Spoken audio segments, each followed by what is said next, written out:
Look at the difference between the two students on this screen. On the left, we see the reality of many lockdown drills, a 7-year-old who is visibly rattled and shaking after the alarm. On the right, we see the actual outcomes schools want, a composed, serious student who is steady enough to help someone younger down the hallway. Most Christian and independent K-8 schools inherited their emergency drill playbook directly from the public school down the street. It checks all the boxes for state compliance and insurance mandates, but it optimizes for the appearance of readiness rather than the actual capability of the children in the building. We are going to replace that inherited playbook with a 3-step protocol.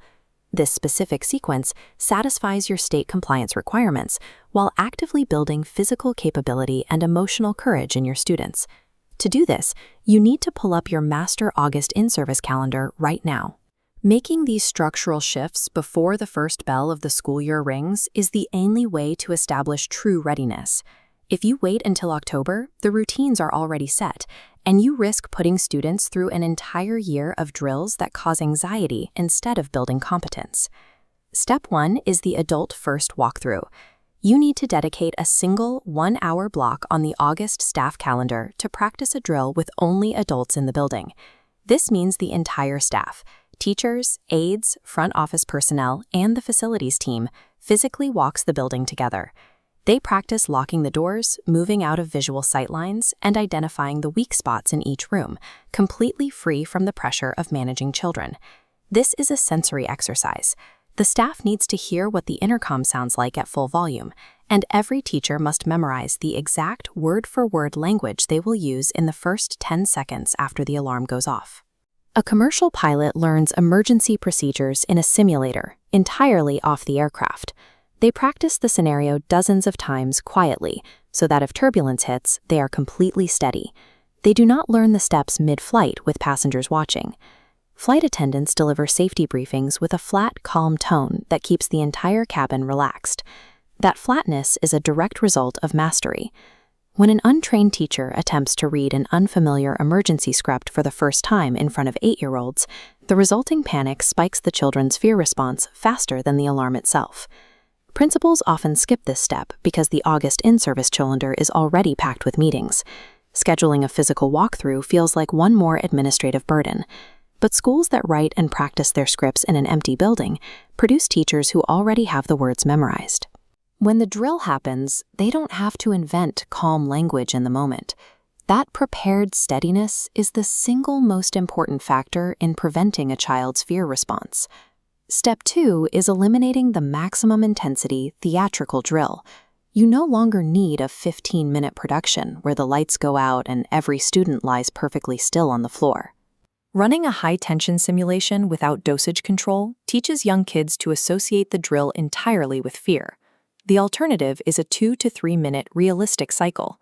This shorter version strips away the theatrics and focuses strictly on the required physical actions, moving away from the door, getting low to the ground, and staying quiet. Implementing this requires a structural shift on the school's calendar. We are moving away from rare, massive events that stretch the tension out until younger kids start spiraling. Instead, we applied dosage control. By running these short, manageable cycles once a month, you get higher actual skill retention through frequent exposure. Length does not equal thoroughness. Stretching a drill to 15 minutes does not make a class more prepared, it just makes them more anxious.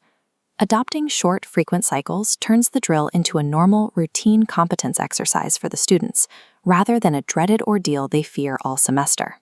Step 3 is the 2-minute debrief. This must happen immediately following the all clear, and it is almost universally skipped. Most schools suffer from the rush to spelling. The all clear sounds and the teacher abruptly transitions straight back into the lesson to minimize the interruption. If a swim instructor pulls a panicked kid out of the pool without ever discussing what happened, the kid learns that panic ends the lesson. Ending a school drill without a debrief cements the exact same stress association. The standardized debrief script has 3 parts. First, the adult explicitly names what happened in plain language. You tell the room, "That was a practice. We did that so we'd be ready, and nobody was in danger." Second, you give the students exactly 10 seconds to say how the drill felt. Whether they say it was weird, boring, or scary, You acknowledge the feeling without any adult judgment or correction. Third, you define the virtue of courage for the classroom. You explicitly tell them that courage is not the absence of fear.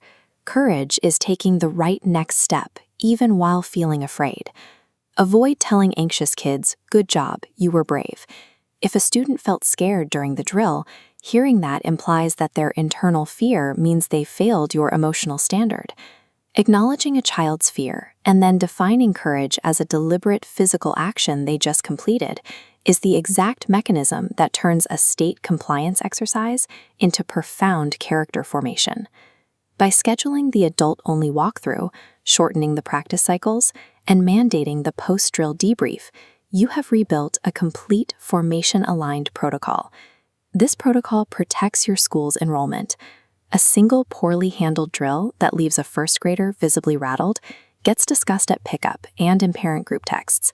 That kind of incident damages institutional trust faster than any marketing budget can repair it. The goal is not a school devoid of fear. The goal is a building full of kids who know that when they feel fear, it will be met by a calm, fully prepared adult with a clear script. Grab your master schedule right now and lock in the adult-only walkthrough block for August. Make the change while the window is open, before the school year begins.